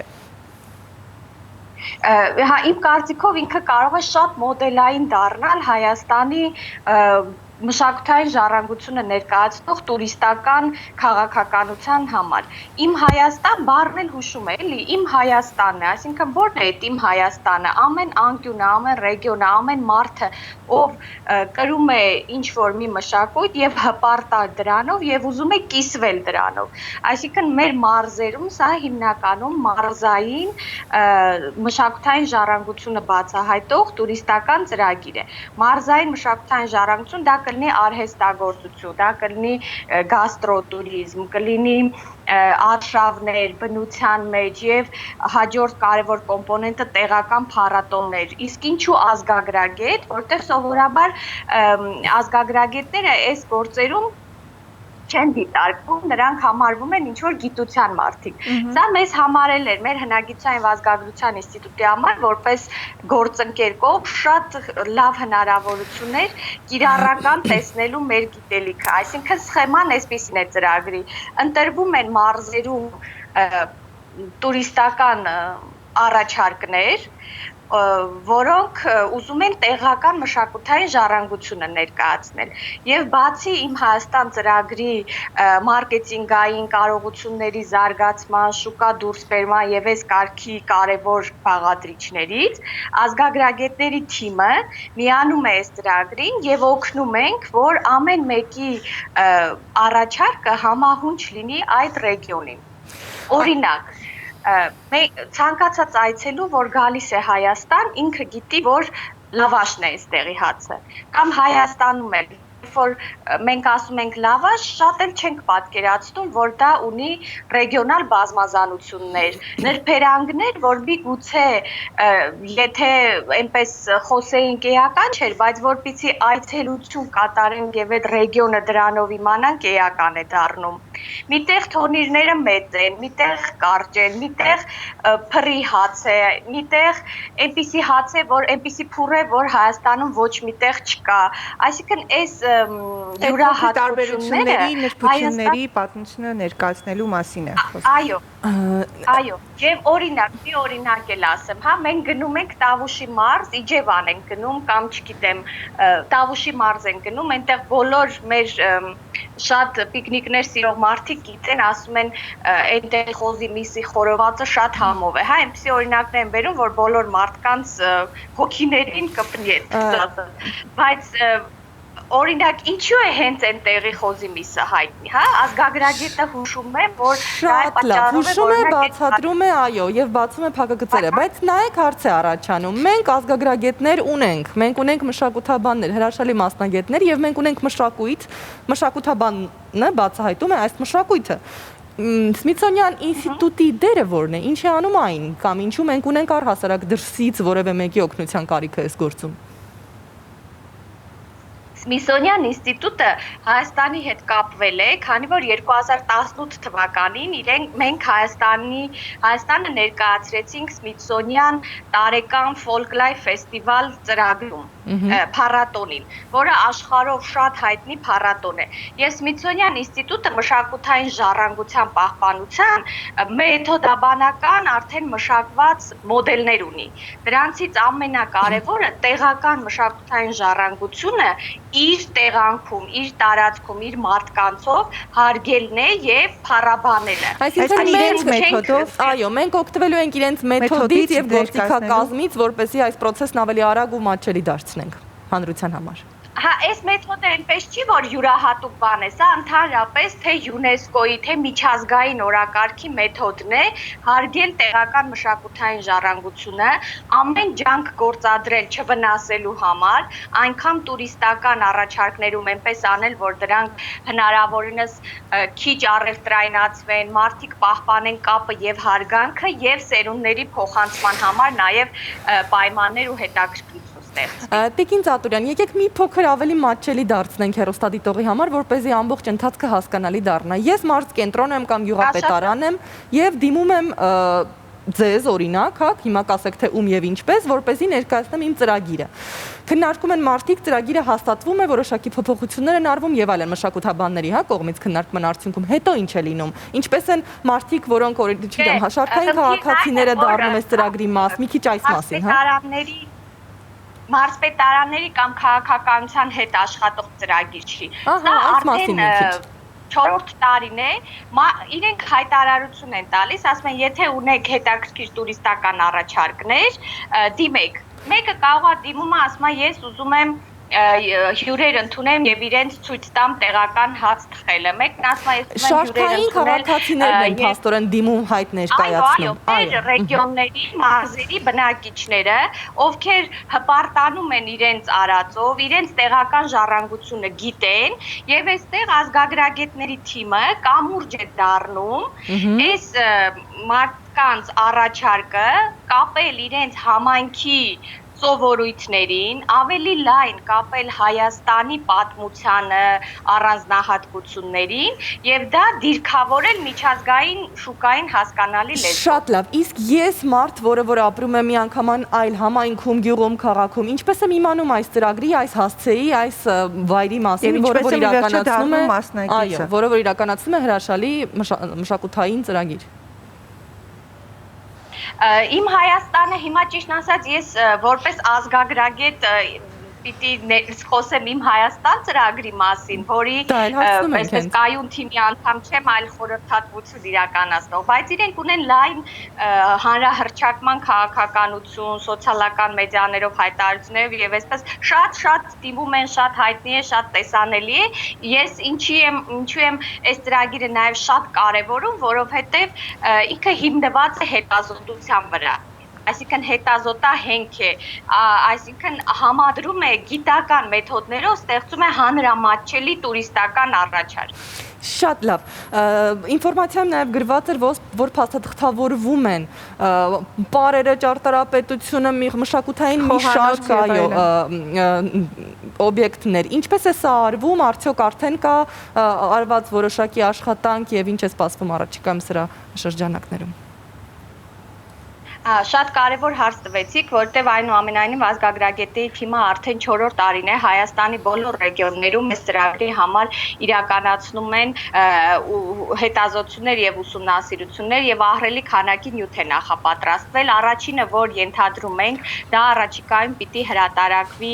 գրքի ձևով, ամփոփելով մեր մշակույթի փոփոխությունների այս ընթացքը, որին մենք ականատես ենք եղել։ Հաջորդը տարբեր հանրամատչելի ավելի հոդվածներ են լինում եւ այս նյութը ամբողջությամբ արխիվացվում է հնագիտության ազգագրության ինստիտուտում եւ առաջիկայում հույս ունենք այսպիսի ծրագրեր ենք մտածում նաեւ որովհետեւ այդ արխիվացիան ավելի կանոնավոր լինի եւ մատչելիության գոնե գիտական հանրույթին հասանելիությունը ապահովի Շատ լավ։ Իմ Հայաստան ծրագրի շրջանակներում մոտարապես պատկերացրեցինք, թե ինչ է սպասվում, ինչ է կատարվելու եւ հուսանք, որ շատ մարդիկ կօգտվեն այս ծրագրից, բայց քիչ առաջ դիտում էինք տեսանյութ, որը պատմում էր օգտվում են, դա առաջին տարին չի։ Նկատում եմ այս տարի ավելի շատ կլինեն օգտվողներ, քանի որ ներքին տուրիզմն է, այո, զարգանալու եւ հա, ուզում եմ լրացնել լսարանը օգտագործելով այս առիթը ասել որ հա այո մենք բոլորս պիտի բացահայտենք մեր երկիրը մեր երկրի ամեն անկյունը որովհետև այնքան հետաքրքիր կետեր կան որ չենք էլ կարող պատկերացնել Ինչ խոսք այո համաձայն ենք ձեզ հետ բայց վերադառնամ էլի հարցից քիչ առաջ տեսանյութ էինք դիտում որը պատմում էր այն մասին որ գաղտնիք չէ ոչ մեկիս համար բայց եւս մեկ անգամ հավաստի փաստեր ունեցանք որ Հայաստանում հանգստանալը այդքան էլ մատչելի չէ եւ այս տարի կարծես թե էլի ոչինչ չի փոխվել մինիմալ գումարը որը կարող է արժանալ մինիմալը մեկ շաբաթ մեկ անձի համար 70,000 դրամն է ու ավել եւ չմոռանանք որ համավարակ է եւ հիմա մարդիկ էլ ավելի վատ են ապրում որպեսզի կարողանան այո որքանով եք դուք տեղյակ ինչ փոփոխություններ ինչ առհասարակ աշխատանք է արվում այս ամենի շուրջ որպեսզի մարդկանց համար մատչելի եւ հասանելի դառնա այս 70,000-ը իմիջիալից որը ասում եմ սա ամենամինիմալն է որ այնպիսի պայմաններ են որ Չէ, մինիմալ, հավատա, որը որ հեչ գնալու չի։ Մի խոսքով, ինչ է արվում այս թվերը իջեցնելու համար, հարմար դարձնելու համար մարդկանց, որպեսզի մենք չմտածենք Եվրոպայի մասին, այլ վերջապես բացահայտենք մեր երկիրը սիրով եւ մատչելի։ Այս պահին ես կդժվարանամ ասել ինչ է արվում, որպեսզի մատչելի դառնա, բայց հիմա այսպես մտածում եմ, որ կան տարբեր առաջարկներ, որոնք մարդուն հոգեկան, էմոցիոնալ եւ ճանաչողական բավարարություն են տալիս եւ մեկ օր Երևանից, ասենք Երևանցուն դուրս գալ եւ գնալ որևէ մարզ, որևէ առաջարկից օգտվել եւ անգամ հետ գալ, սա էլ մի տարբերակ է, որը կարող է բյուջե խնայող լինել, բայց փոխարենը մեծ էմոցիաներ տա, նախ ուսուցողական առումով, ամբողջ ընտանիքը, երեխաների հետ, երիտասարդներն առանձին ունենան հետաքրքրություններ, օրինակ կգնան մի որևէ արհեստագործության դասի կմասնակցեն, որևէ վարպետի հետ զարդեր կպատրաստեն, հետո կճաշեն, հետո տարածքի բնությունը կբացահայտեն եւ հետ կվերադառնան։ Սա էլ է տարբերակներ, որոնք մեր այսօրվա կյանքում մենք պիտի փորձենք հնարավորինս այդ ապահով եւ ընդգրկուն առիթներն օգտագործել նախկին ընդունված հանգստանալու պրակտիկաների փոխարեն։ Այսինքն եթե կան որոշակի ֆինանսական խնդիրներ, ձեզ պարտադիր չէ մեկ շաբաթ գնալ որևէ տեղ մնալ, կարելի է պարզապես հանգստյան օրերն շաբաթ կամ կիրակի օրը նվիրել դրան, գնալ ու վերադառնալ։ Շատ հեռու գնալու հնարավորություն փաստորեն չի լինի այս դեպքում։ Բացահայտել, դրա հետ լրացուցիչ բացահայտել ահագին ինֆորմացիա ունենալ։ Հարցում եք, քանի որ հիմա համավարակ է դա է ուզում պատկերացնել, այ մարզերում նշեցինք, որ ամեն ինչ ակտիվացված է մարզերում եւ կարող են մարդիկ գնալ ծանոթանալ նույն ասեղնագործի հետ նստել եւ ասեղնագործել։ Հիմա այդ ամենը հնարավոր է, այսինքն եւ ինչպես են պահպանվելու, հա, այս կանոնները։ Ի վերջո մտնել ուրիշի ընտանիք, ուրիշի աշխատավայր, 1.5 մետր եւ այլն դիմակ Չէ, այս պահին քանի որ մենք խիստ համաճարակային իրավիճակում ենք, ես ինչքանով պատկերացնում եմ, դա մի քիչ ավելի пассив ընթացքում է եւ հիմա մենք օրինակ ազգագրագետների թիմի հիմա աշխատում ենք այդ հետազոտական տեքստերը տալու իրենց հետ աշխատելու խորհրդատվություն անելու, այո, ինչպես անեն, որ օրինակ այս տարի այն բոլոր տեքստերը, որ պատմում էին օտարերկրյա այցելուներին, հարմարացնեն եւ հետաքրքիր դարձնեն տեղացի այցելուներին եւ սպասում ենք, շատ հուսով ենք, որ մեր բոլորի գիտակցված ջանքերի շնորհիվ շուտով դուրս կգանք այս խիստ կանոններից եւ կկարողանանք գոնե մեր երկրի ներսում մի քիչ թեթև սրտով ճամփորդել։ Տիկին Ծատրյան, հարց որպես մշակութաբանի, հենց Հայաստանը շատ լավ, Հայաստանի պատմությունն ու մշակույթը շատ լավ իմացող մեկի։ Երբ օրինակ ասում ենք Ֆրանսիա կամ չէ, Փարիզ ասում ենք, ակամա Էֆելյան աշտարակ ենք բոլորս պատկերացնում, Լուվր եւ այլն։ Չգիտեմ, ասում ենք Լոնդոն, պատկերացնում ենք Բիգ Բեն եւ այսպես շարունակ։ Որ ասում ենք Հայաստան, ինչ ենք պատկերացնում, ինչի հետ մենք կարող ենք նույնականացվել, որն է մեր այցեքարտը կամ որոնք խոհանոցն է, չգիտեմ ինչն է, դուք ասեք։ Շատ բաներ են, նախ ամենակ առաջինը, որ Հայաստանը շատ երկար տարիներ իրեն դիրքավորում է, դա հին պատմությունն է, գրային, այգուբենային ինքնությունն է և քրիստոնեությունը։ Եվ այս բոլորով պայմանավորված նաև շատ հարուստ, հին, լավ ավանդույթներ ունեցող մշակութային ժառանգությունը։ Այս եթե այդպես կարճ ամփոփ եւ հակիրճ Մենք միշտ ասում ենք, որ առաջինն Գորը միշտ այդ մասին բարձրաձայնում է, այո, երևի թե դժվար է չհամաձայնել, մենք հիմնականում բոլոր զբոսաշրջիկների համար հետաքրքիր ենք նրանով, որ ունենք շատ հին եկեղեցիներ եւ այլ եւ այլ եւ այլ։ Եվ հիմա մի բան էլ, եթե կարելի է ներիր անի, երբ առհասարակ այցելում ենք այ երկրների տեսարժան վայրերը եւ մեր երկրների, ես ինքս մի քիչ մեղմ ասած բարվոք վիճակում չեն մեր պատմամշակութային վայրերը եւ այլն, եւ ինչքան շատ է խորանում ավելի բնության գիրք, այնքան էլ ավելի վատ է պատկերը։ Ներկայանալի չեն եւ անգամ շատ թափթփված են ենթակառուցվածքները, չեմ ասի թե չկան, բայց շատ վատ վիճակում են, կամած կարծես թե ինչ որ բան սկսում է վերականգնվել, բայց այնքան կամած որ չգիտեմ որքանով մենք պատրաստ իրականում կամ ինչ քայլեր է արվում, գուցե ծրագիրը սա էլ է ներառում այս խնդիրները բարձրաձայնվելու կամ լուծվելու։ Դա շատ ցավոտ խնդիր է մեր երկրի համար, մեր մարդկանց համար եւ համադրելի չէ բոլորովին կարծես մեր մշակութային ժառանգության, քաղաքակրթական աստիճանի եւ այսօրվա պրակտիկաների հետ։ Ես ուզում եմ հավատալ, որ սա դեռևս, ինչ ասեմ, ինչ որ մի իներցիայի արդյունք է եւ ուզում եմ հավատալ, որ ժամանակակից սերունդը այսուտով դպրոցներից կգնա այնպիսի գիտելիքով, որ ուղղակի կամաչի, իրեն կզգա ամենավերջին չդաստիարակված մարդը, երբ որ այդ աղբը, շշերը, ցելոֆանները կթողի այգում, անտառում, փողոցի մեջտեղում եւ հաջորդ այցելուին հաճություն եւ զզվանք պատճառի, ցավոք սա դեռ համընդհանուր գիտակցություն չի, մենք անդադ ասում ենք վերահսկողություն լինի, այո, կան տեղեր, որ աղբամանների բացակայությունն է դրան նպաստում, բայց կան տեղեր, որ օրինակ խոր անտառ է, որտեղ այդպիսի աղբամաններ պիտի լինեն, սա այսինքն մարդկանց այն դաստիարակության, դաստիարակվածության, կրթված լինելու, ընդհանրապես բնությունը հարգելու, մենք մեր մշակույթով շատ մեծ ջանք ենք դնում մեր տան տարածքը պահպանելու համար, բայց ցավոք սրտի մեր տան տարածքը դեռևս տեսնում ենք մեր դարպասը, ցանկապատը եւ դուռը, դրանից հետո չդիտարկելով մեր տան, մեր մեծ տան տարածքը։ Եկեք նաեւ ընդունենք, որ երբ որևէ բան օրենքով է, երբ որևէ բան արգելված է, երբ որևէ բան պատժվում է, մարդիկ ակամա սկսում են դրան ենթարկվել։ Ինչու այդ նույն վայրերի շուրջ, օրինակ, չգիտեմ, Խորվիրապի որևէ այլ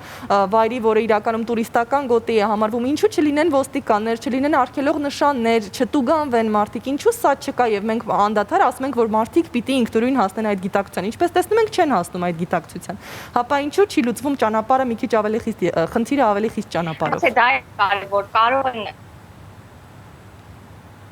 կարող են տուգանել, կարող են այդ տարածքներում գոնե պահպանել խիստ կանոններ, բայց ես արդեն տեսնում եմ նաև այն մարդկանց, ովքեր իմանալով, որ այս շուտով իրենց հասնելու են ինչ-որ մի անցակետի տուգանելու են, այդ իրենց աղբը մինչև դա հասնելը միտեղ թաքուն էլի պարտակելու են, միտեղ թաքուն շպրտելու են, այսինքն այդ մշակույթը ներսից, որ ամոթ է, ամոթ, ուղղակի չի կարելի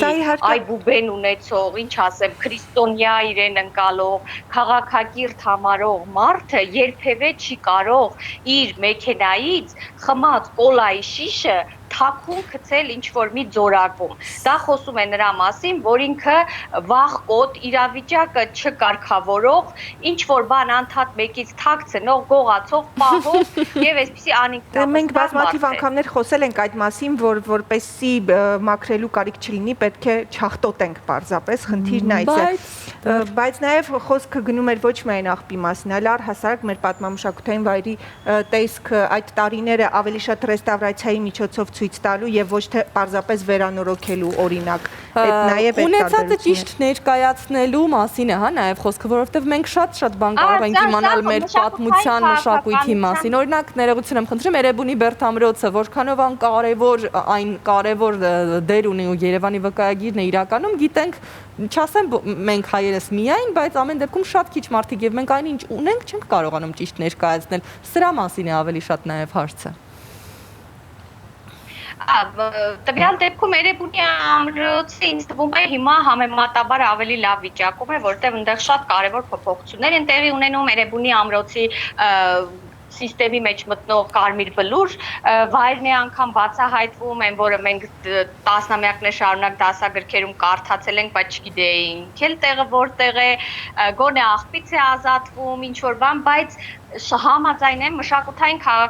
քաղաքականությունը ինքը շատ կոմպլեքս բան է եւ պիտի ներառի բազմապրոֆիլ զնակցություն եւ մինչեւ այդ մշակույթը այդ համայնքի սեփականությունը տունը չընկալվեց, այսինքն համայնքի մարդը ինքը պիտի զգա իրեն պահպանողը նաև։ Մինչև քաղաքականությունը չհասնի նրան, որ այս մարդկանց էլ ներառի դրա մեջ, սրտացավ դարձնի այդ դեսպանները իրենց համայնքի ժառանգությունը ներկայացնող։ Վերևից ներքև բաները շատ դժվար եւ շատ անինքնավստահ քայլերով առաջ կգնան։ Շատ լավ, ինչպես տեսնում ենք հերթական անգամ բոլոր խոսակցությունները գալիս են մի կետի, որ յուրաքանչյուրս պիտի մտածենք մեր հայրենիքի մեծ հայրենիքի մասին, ինչպես սեփական տան մասին։ Հուսանք, որ այդ օրը մի օր կգա եւ ամփոփելով գուցե ունեք որևէ բան ասելու մեր սիրելի հայրենակիցներին, ովքեր այս տարի ներքին туриզմի սիրահար են դառնալու, հուսանք։ Այո, ուզում եմ ասել եւ ուզում եմ կիսվել նաեւ օրինակ իմ ընտանիքի փորձով, մենք ինչ ենք որոշել, քանի որ համարում ենք, որ Հայաստանը ամբողջությամբ սիրելի է եւ ամբողջությամբ կարեւոր է, երեխաների հետ որոշել ենք քարտեզի վրա աչքերը փակ ու ինչ որ մի տեղ ընտրում ենք եւ համար առանձնահատուկ տեղներ, որը մենք կարող ենք գնալ եւ հաստատ այնտեղ բացահայտելու բան կա։ Եվ փորձը դրել ենք եւ շատ հետաքրքիր մի ճանապարհ է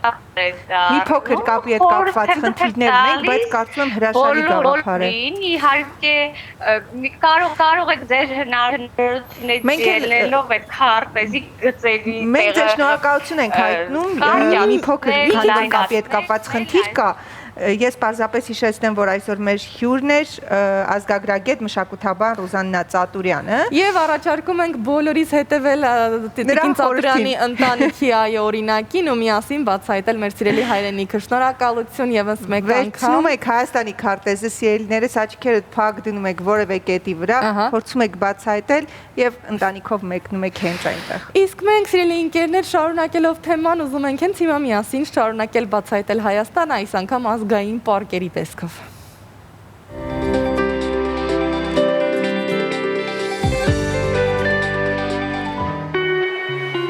Բացառիկ տարածքներ, որտեղ կարելի է հանդիպել եզակի բույսերի, կենդանիների եւ թռչունների, որոնք ներառված են կարմիր գրքերում եւ համարվում են բնության հրաշալիք։ Բնության եւ էկոտուրիզմի բնական թանգարանները, Հայաստանի ազգային պարկերը, հաջորդիվ։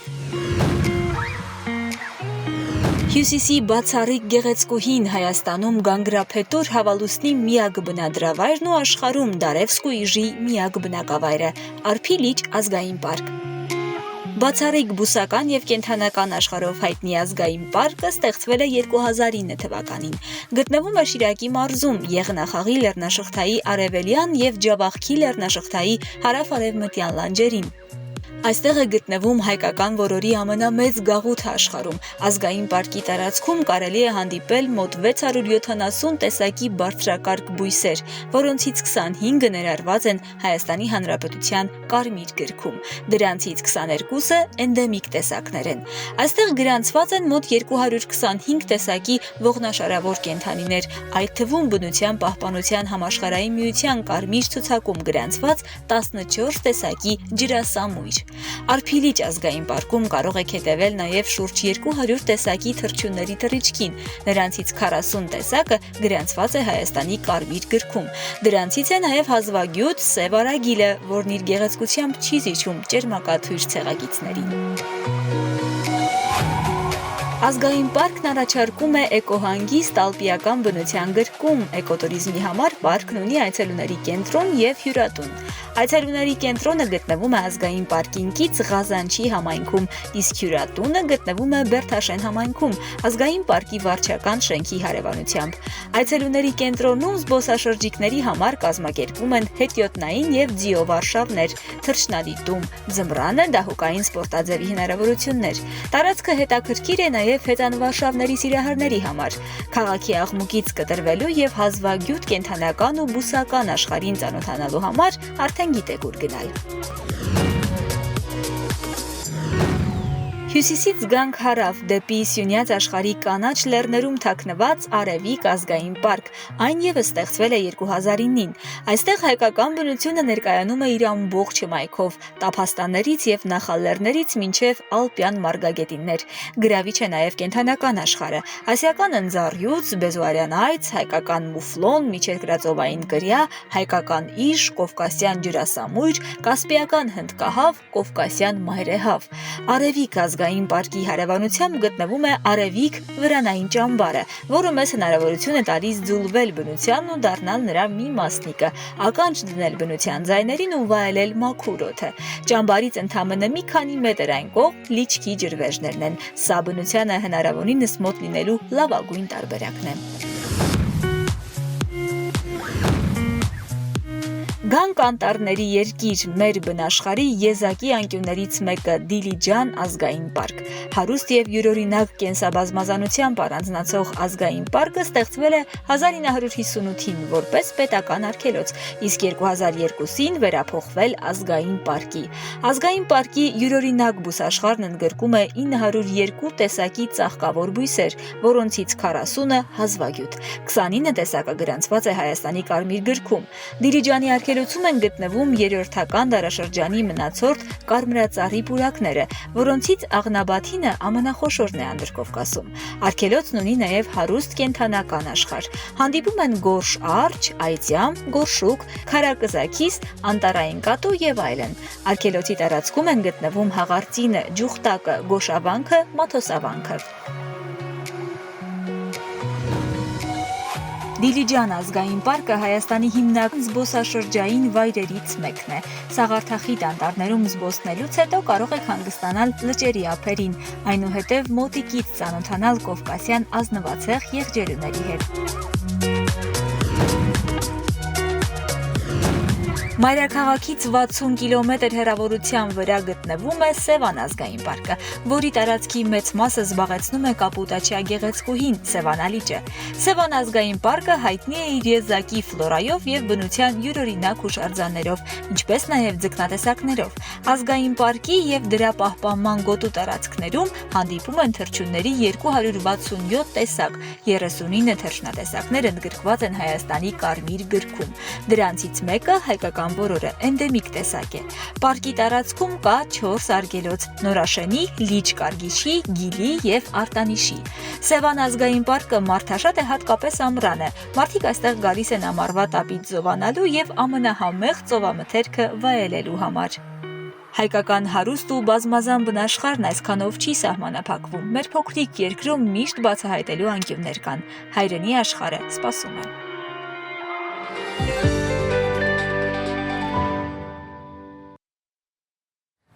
Իսկապես որ միշտ կան բացահայտելու անկյուններ, ես էլ վերջերս եղա Աստղաբերդում ու չէի եղել,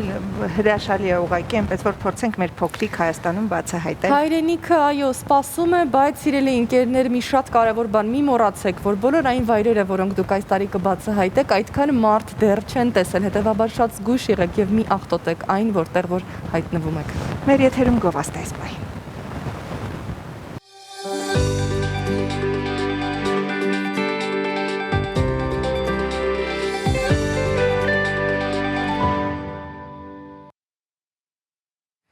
Վերադարձանք սիրելի ընկերներ գովազդից եւ անցնում ենք առաջ։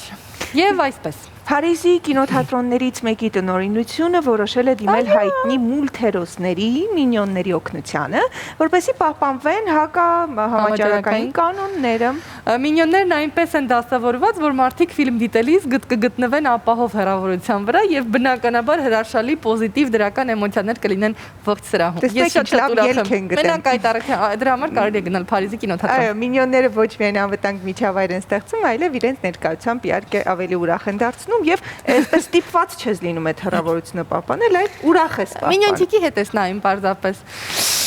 Ես հանգստանամ ու անցնեմ առաջ։ Հայտնի Yeezy բրենդի հիմնադիր рэփեր Kanye West-ը հայտարարել է նոր մոդելի վաճառքի մեկնարկի մասին։ Այն մի քանի ամիս առաջ հագել էր Քիմ Քարդաշյանը, հիմա տեսնում ենք։ Արարատ անվամբ կոշիկն առայժմ կարելի է ձեռք բերել միայն նախնական պատվերով $75 արժողությամբ մարզակոշիկների առաջին խմբականակը ամբողջությամբ վաճառվել է վաճառքի մեկնարկից կարճ ժամանակ անց։ Այո, դրանք դեռ տեղադրված են արդեն մինիմալ արժեքը $80, այնպես որ շտապ եք, եթե չեք ուզում $85 դրանք դառնա 90-100 եւ այդպես։ Իդեպ Yeezy ապրանքանիշը հայտարարել է ԱՄՆ-ի խոշորագույն գեփ ապրանքանշանի հետ համագործակցության մասին։ Twitter-ում հայտնվել է նաև երկու ընկերությունների համատեղ լոգոտիպը, նշենք, որ կորոնավիրուսի համաճարակի պատճառով գեփի եկամուտները նվազել են 43%-ով, ոչ միայն նրան, այնպես է։ Այո, ընկերությունը ստիպված է եղել ամբողջ աշխարհում փակել 3000 վաճառակետ եւ մոտ 80000 աշխատակիցների տալ չվճարվող արձակուրդ։ Հուսանք Քանյեի նոր նախաձեռնությունը երկուստեք հաջողություն կունենա, երկուսին էլ այո օգուտ կբերի։ Իսկ Էլտոն Ջոնի կյանքում կարծես թե սև ամպեր են առաջանում։ Նախկին կինը Ռենատա Բլաուելը տասնամյակներ անց նրա դեմ հայց է ներկայացրել։ Պահո, The Guardian-ի տեղեկություններով Ռենատան դատական արգելանք է պահանջում, թե ինչին է վերաբերում այդ արգելանքը հայտնի չէ, քանի որ կնոջ ներկայացուցիչները հրաժարվել են մեկնաբանել գործը, գուցե դատում է, որ նա իմամուստացել է, չես իմանա։ Դժվարանում ենք ասել, իհարկե մենք կհետևենք ընթացքին, հանգիստ թողնենք բոլոր աշխարհի գրեթե բոլոր հայտնի մարդկանց ու աստղերին, որովհետև հենց հիմա խոսելու ենք աշխարհահռչակ լեգենդար օպերային երգչուհու մասին, իսկ խոսելու ենք ֆենոմենեջի օգնությամբ Մարիա Կալաս։ Վայելենք միասին։ Այո։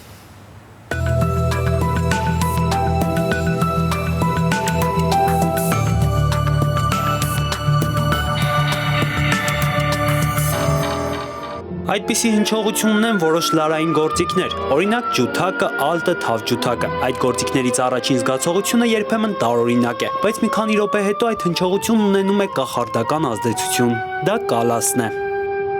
Անուն, որը հավերժորեն դրոշմվեց օպերային երաժշտության պատմության մեջ, ձայն, որն այդպես էլ եզակի ու անգերազանցելի մնաց, Մարիա Կալաս։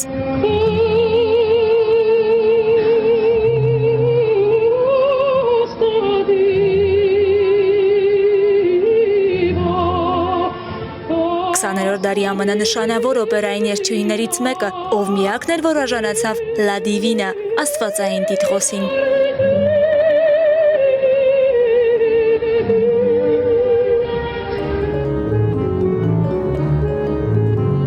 Մարիա Աննա Սոֆիա Սեսիլիա Կալոգերոպուլոս։ Այսպես հույն ծնողները կնքեցին ապագա օպերային դիվային։ Ծնողները Ջորջ եւ Էվանգելինա Կալեգորոպուլոսները 1923-ին Հունաստանից գաղթել էին Ամերիկայի Միացյալ Նահանգներ։ Հույն ամուսիններն ակնկալում էին, որ իրենց երկրորդ երեխան տղա կծնվի, սակայն հենց նույն թվականին Նյու Յորքում լույս աշխարհ եկավ երկրորդ դուստրը՝ Մարիան։ Հայրը սիրում էր աղջկան, մինչդեռ մայրը մի քանի օր շարունակ նույնիսկ չէր մոտենում երեխային։ 3 տարեկանից ես այն էի լսում, որ քույրս բարալիկ է, գեղեցիկ, իսկ ես անճոռնի, բադանման, գեր ու անշնորհք։ Դա դաժան բան է, երբ երեխային ստիպում են զգալ տգեղ եւ անցանկալի։ Ես երբեք չեմ ների մորս իմ մանկությունը փչացնելու համար։ Արդեն 5 տարեկանում փոքրիկ Մարիան ստիպված էր հրաժեշտ տալ մանկության անհոգ խաղերին։ Նա պետք է երգեր գումար վաստակելու համար։ Այդպես ցանկանում էր մայրը։ Անսեր մանկության մասին հիշողություններին տարիների հետ գումարվեց նաև դառն ափսոսանքը։ Ես միշտ հասուն եմ եղել իմ տարիքից եւ երբեք լիարժեք ուրախ չեմ եղել։ Ոչ մի երիտասարդ ընկեր չունեի։ Եթե միայն կարողանայի վերադառնալ մանկություն, ինչպես կխաղայի այլ աղջիկների հետ, ինչքան հիմար էի ես։ 1929 թվականին Ջորջ Կալեգորոպուլոսը դեղատուն է բացում Մանհեթենի հունական թաղամասում եւ վերցնում նոր ազգանուն Կալաս։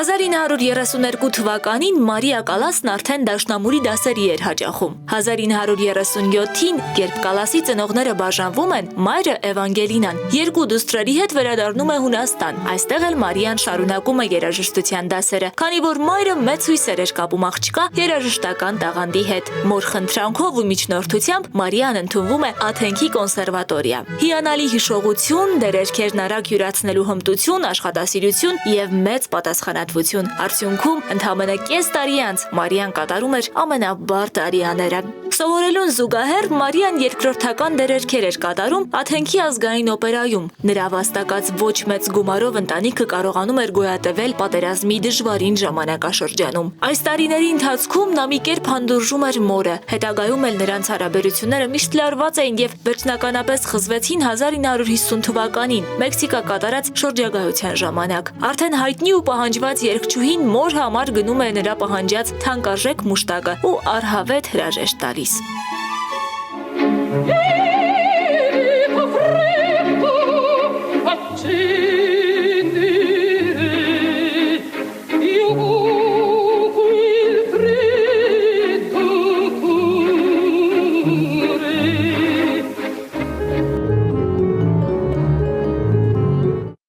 Պատերազմի ավարտից հետո 1945 թվականին Մարիան որոշում է վերադառնալ Նյու Յորք։ Պատճառներից մեկն էլ հոր հանդեպ տածած կարոտն էր։ 1946-ի օգոստոսին ուղևորության ծախսերը հոգալու համար հրաժեշտի համերգ է տալիս Աթենքում։ Ժամանումից մեկ ամիս անց ԱՄՆ-ի մետրոպոլիտեն օպերայում տեղի է ունենում Կալասի ունկնդրությունը։ Սակայն ցածր աշխատավարձի պատճառով Մարիան հրաժարվում է պայմանագրից։ Աշխատանք գտնելու ապարդյուն փորձերը շարունակվում են։ Վերջապես 1947-ին ԱՄՆ-ում կնքում է ցանկալի պայմանագիրը իտալական Արենա դի Վերոնայում Տուլիո Սերաֆինի ղեկավարությամբ։ Նա պետք է կատարեր Ջոկոնդա օպերայի գլխավոր դերերքը։ Տուլիո Սերաֆինի հետ հանդիպումը Կալասը հետագայում կոչելու էր իր կարիերայի իսկական սկիզբն ու կյանքի ամենամեծ հաջողությունը։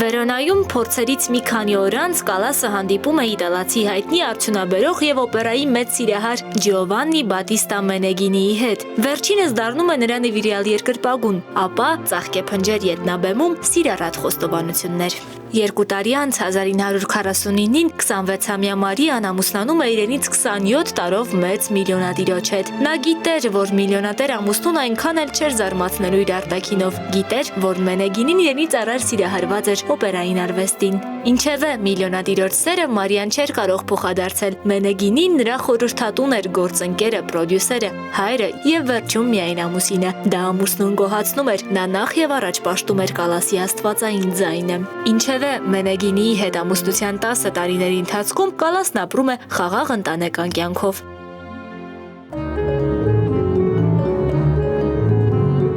Ջովաննի Մենեգինին Մարիայի համար դառնում է մենեջեր, իմպրեսարիո, պրոդյուսեր։ Նրա աջակցությամբ միայն 1950 թվականին Մարիան 100 ելույթ է ունենում, սահմանելով անձնական ռեկորդ։ 1951 թվականին Կալասը բացում է Լասկալայի թատերաշրջանը, կատարելով Ելենայի դերերքը Վերդիի Սիցիլիական ժամերգություն օպերայում։ Այդպես շարունակաբար մեծ դերեր, մեծ բեմերում՝ Լոնդոնի Քովենթ Գարդեն, Չիկագոյի օպերային թատրոն, Նյու Յորքի մետրոպոլիտեն օպերա։ Մինչդեռ հաղթանակների թատերաբեմը դառնում է հենց Լասկալան։ 1960 թվականին նա դառնում է Լասկալայի մեներկչուհին։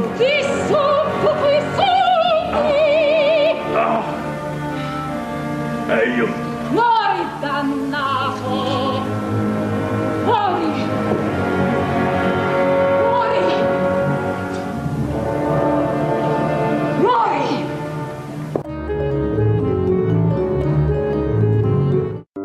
Իտալիայում Կալասի ամենամտերիմ գործընկերը Տուլիո Սերաֆինն էր։ Հենց նա էլ փորձերից մեկի ժամանակ ակնարկում է, որ գիտությունը կարող է խնդիր դառնալ Մարիայի համար։ 30 տարեկանում Մարիան հստակ որոշում է նիհարել Մեդեայի դերերքի համար։ 1953 թվականին մեկ տարվա ընթացքում նա կարողանում է կորցնել 35 կիլոգրամ։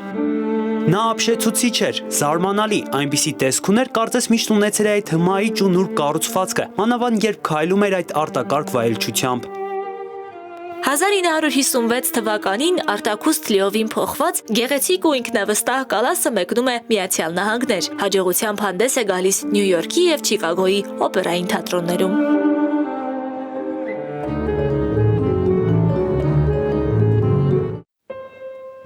1957 թվականի սեպտեմբերին Վենետիկում մի ընդունելության ժամանակ Կալասը ծանոթանում է հույն միլիարդատեր, նավայի մագնատ Արիստոտել Օնասիսի հետ։ Այդ պահից համոզված էր, նրան էր սպասել ողջ կյանքում, և այդ պահից էլ կարծես ծայր է առնում նրա անհաջողությունների շղթան։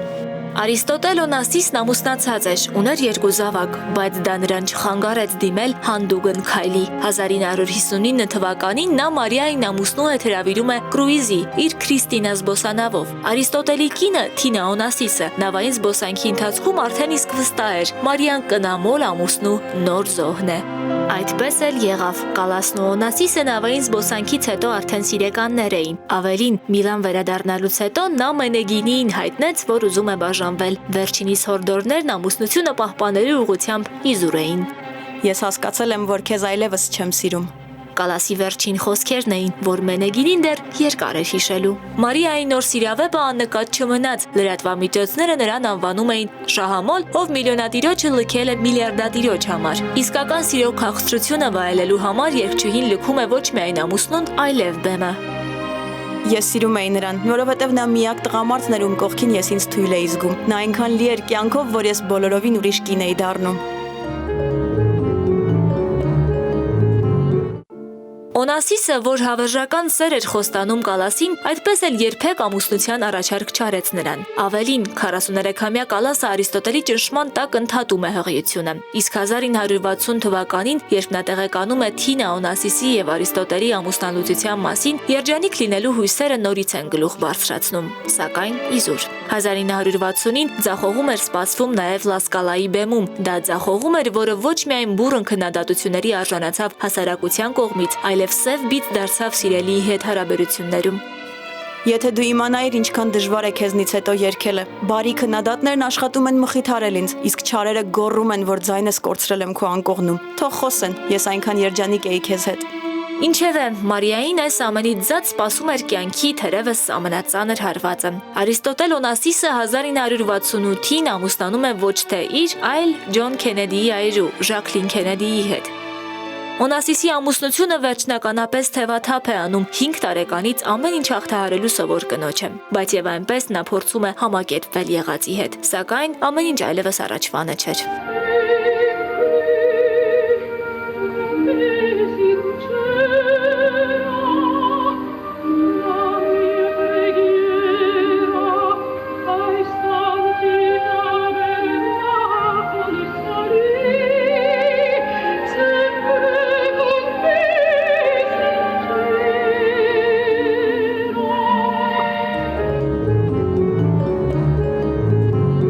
Հազար 1975 թվականին ամերիկյան հիվանդանոցներից մեկում վիրահատությունից հետո մահանում է Արիստոտել Օնասիսը։ Դրանից հետո Կալասը մեկուսանում է Փարիզյան իր բնակարանում, գրեթե անտեսված բոլոր նրանց կողմից, ովքեր մի ժամանակ աստվածացնում էին նրան։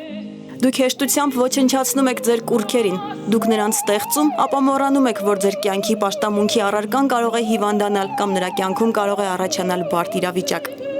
1977 թվականի սեպտեմբերի 17-ին անզուգական Կալասը մահանում է միայնության մեջ սրտի կաթվածից։ Ըստ լրատվամիջոցների 54-ամյա լեգենդի սիրտը կաթվածահար էր եղել Օնասիսի մահվան լուրից։ Նա թաղվեց Փարիզի Պեր Լաշես գերեզմանատանը։ Մի քանի օր անց, սակայն Մարիայի աջունասափորը գողացվեց։ Անհայտ երկրպագուները կատարել են երգչուհու վերջին կամքը։ Իմ աջունը ցրեք Էգեյան ծովում, Հունաստանի ափերը ողողող ալիքներում։ Այդպես էլ եղավ, նրա աջունափոշին թափվեց Էգեյան ծովում, իսկ ունեցվածքը վաճառվեց աճուրդներում։ Ես հրեշտակ չեմ եւ չեմ էլ ձգտում լինել։ Դա իմ դերերից չէ։ Ես կին եմ եւ լուրջ արվեստագետ ու ցանկանում եմ դատվել որպես այդպիսին։ Նվարդ Կարապետյան, Սնեժան Աչալյան, Առավոտը շանթում։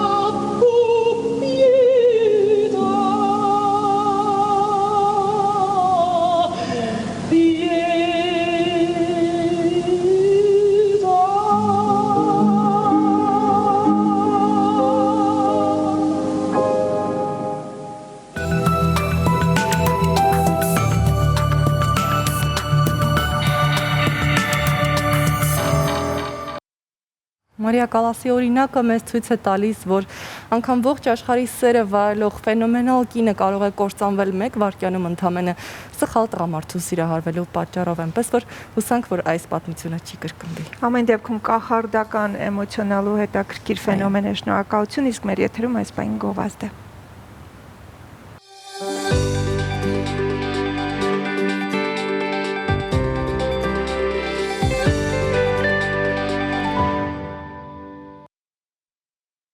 Վերադարձանք գովազդից եւ անցնենք այլ նորություններին։ Ժպտում են անի աչքերը։ Ֆլորիդայում 6 տարի անց վերամիավորված Դելֆինն ու շունն իրենց յուրահատուկ ընկերությամբ համացանցի աստղ են դարձել։ Ահա խնդրեմ։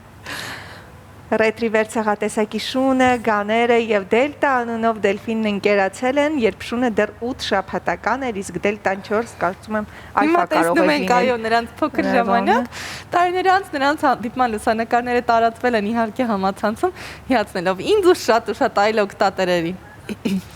Եվ ասեմ, որ 1.3 միլիոն մարդ է հավանել այդ ամենը, այնպես որ ես միայն արդեն այս էմոցիաներում։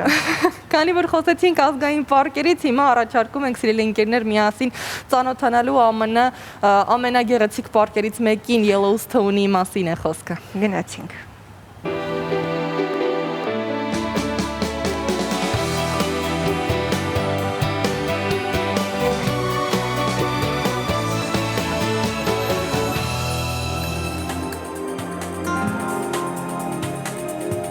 Պաշտոնապես գոյություն ունեցող ամենահին ազգային պարկը մեր մոլորակում, բնության հնագույն հրաշալիքներից մեկը Ամերիկայի Միացյալ Նահանգներում, հայտնի իր հանքային աղբյուրներով ու երկրաջերմային շատրվաններով, փոքր ու մեծ ջրվեժներով ու լճերով, հիասքանչ կիրճերով ու ժայռոտ լեռներով, Yellowstone ազգային պարկ։ Բնության հրաշալիք, որը հայտնի է նաև որպես գեյզերների հովիտ։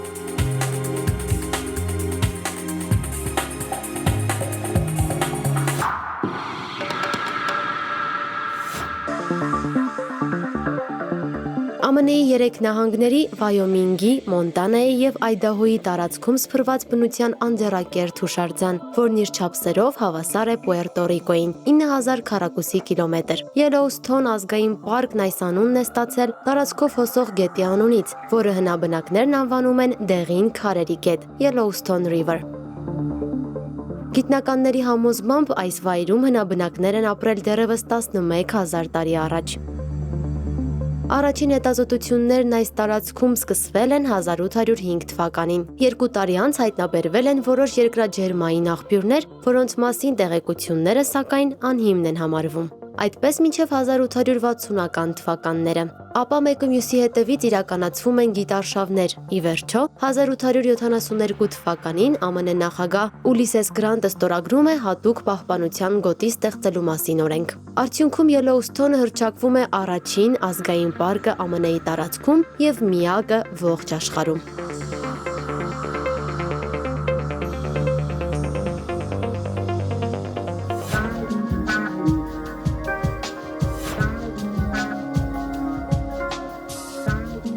Yellowstone բնայգին տարածվում է հրաբխային խառնարանի եւ փլվածքների վրա։ Երկրաբանական անունը Yellowstone-ի կալդերա։ Այն անվանում են նաև Yellowstone-ի գերհրաբուխ։ Գիտական ուսումնասիրություններն ապացուցել են, որ այն զբաղեցնում է ազգային պարկի ողջ տարածքի 1/3-ը։ 3 կործանարար ժայթքումներից առաջինը եղել է 2 միլիոն տարի առաջ։ Ժայթքումներից ոչ պակաս աղետավտանգ են նաև երկրաշարժերը։ Yellowstone-ի կալդերայի տարածքում տարեկան կտրվածքով 1000-ից 2000 երկրաշարժ է գրանցվում։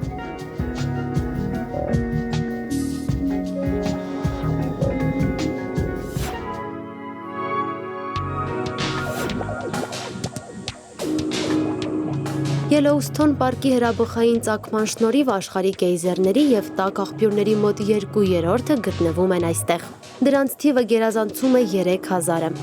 Ոչ միայն Yellowstone-ի, այլև աշխարհի ամենախոշոր ակտիվ գեյզերը Շոքենավն է։ Վերջին անգամ այն գործել է 2018 թվականին, 4 տարվա դադարից հետո։ Շոքենավը կարող է ժայթքել մինչև 115 մետր, այդպիսով համարվում է նաև աշխարհի ամենաբարձր ակտիվ գեյզերը։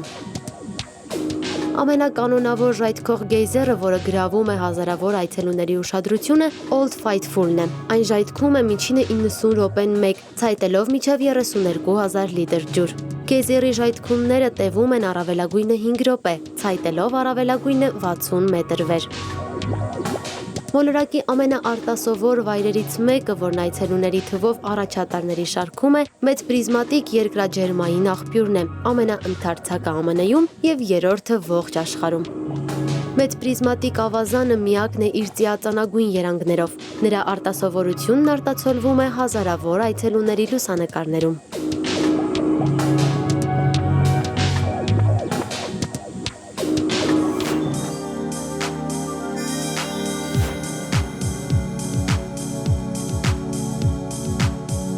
Ելոուստոն կենսոլորտային բնայգին էկոհամակարգերի բացառիկ օրան է։ Ջրային հրաշալիքներից զատ այստեղ կան փշատերև անտառներ եւ տարածքում ազատորեն շրջող զարմանահրաշ կենդանիների հսկայական զանգված։ Կենդանական աշխարհի բազմազանության շնորհիվ է, որ Ելոուստոն ազգային այգին անվանում են Հյուսիսային Ամերիկայի Սերենգետի։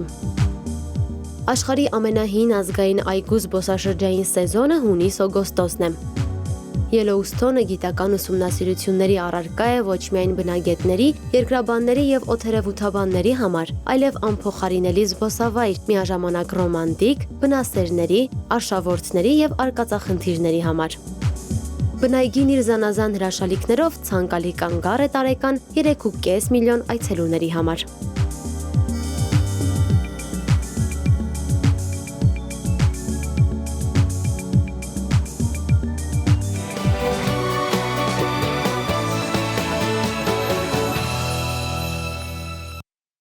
Հերթական անգամ համոզվեցինք, որ բնությունը պարզապես հեքիաթ է։ Դե ինչ սիրելիներս բոլորիդ մաղթում ենք հաճելի աշխատանքային շաբաթ, այս հրաշալի բնությունից հետո մնում է միայն լավ երաժշտություն վայելել։ Գնացինք, մինչ բա։ Մնացեք բարով։